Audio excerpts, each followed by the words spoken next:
Hello, third graders. Now we're going to do a little bit more complicated area, just like we did in class. So this is a good review of what we did. We have two rectangles here that are attached. So you might be asked, what is the area of one of these rectangles?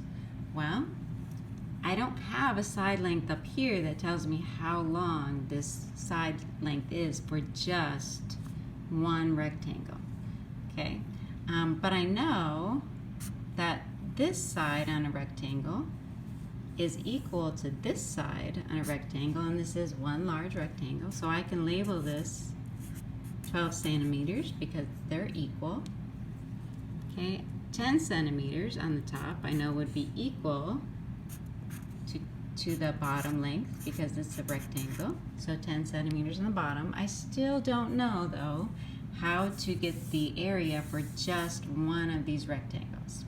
So I think about number lines, I think about dividing, and I look, if this were a number line, and let's say, because we know it's 10 centimeters long, 10 centimeters would be at this end and 0 would be at this end, right? Well, in the middle of those two would be 5 centimeters. So this centimeter, 5, we could also use addition. 5 centimeters plus 5 centimeters would equal 10 centimeters. So I'm going to cross that out and I'm going to label this 5 centimeters. And I know if this is 5 centimeters on the top, then the bottom is also 5 centimeters. And the same thing for this rectangle, 5 centimeters on the top, 5 centimeters on the bottom. I only need to use two side lengths, but I'm showing that I know they're equal.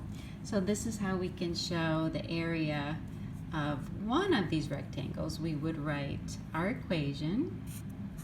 We would write 12 centimeters times 5 centimeters.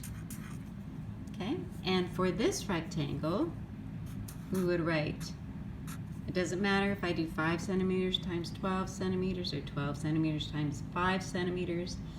Because the community property, I know that I'm going to get the same answer no matter which way I put the numbers.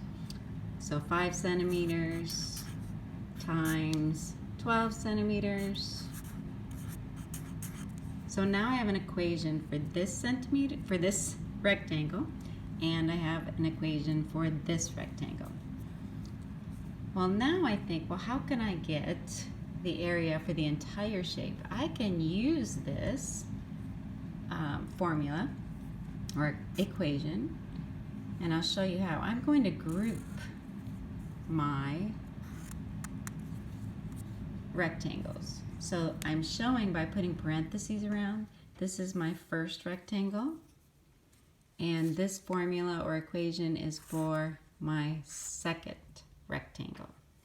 And I know that I'm going to add the areas of these two rectangles to get the area of this entire figure. So I put my plus sign in the middle. So if you look at that formula, 12 centimeters times 5 centimeters plus 5 centimeters times 12 centimeters. And like I said, inside of the parentheses, it does not matter which goes first. If I wanted to do this rectangle over here and this rectangle over here, it doesn't matter. Okay, so 12 centimeters times 5 centimeters. I'm going to write my answer down here for the area of this shape, and that would be 60 square centimeters. And on this side, same thing, because we have the same numbers, 12 times 7, and 12 times 5 and 5 times 12. 60 square centimeters. So if the question asked, what's the area of one of these rectangles, this would be my answer.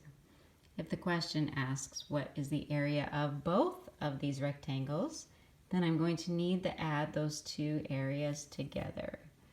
So 60 square centimeters plus 60 square centimeters. Then I'm going to show my work over here. 60 square centimeters plus 60 square centimeters. Okay, And I'm going to write square centimeters because I know that has to be in my answer.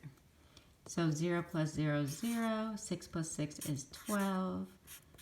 And my total answer would be, for this entire shape, would be A equals 120 square centimeters. And in class, we also discussed how if I could also write this 120 centimeters square. And that means exactly the same thing. The thing we have to watch out for is to make sure we have the correct measurement. Make sure we're putting centimeters if it's centimeters, kilometers if it's kilometers, and make sure that our equations have our number, our measurement, times our number and our measurement for each side length. And in both of the equations, we need to have that. So this is one long formula or equation. And then we continue showing our work that we know we have to add the area plus the area to get the total area of this complete shape. Thank you for watching. I hope you have a great weekend.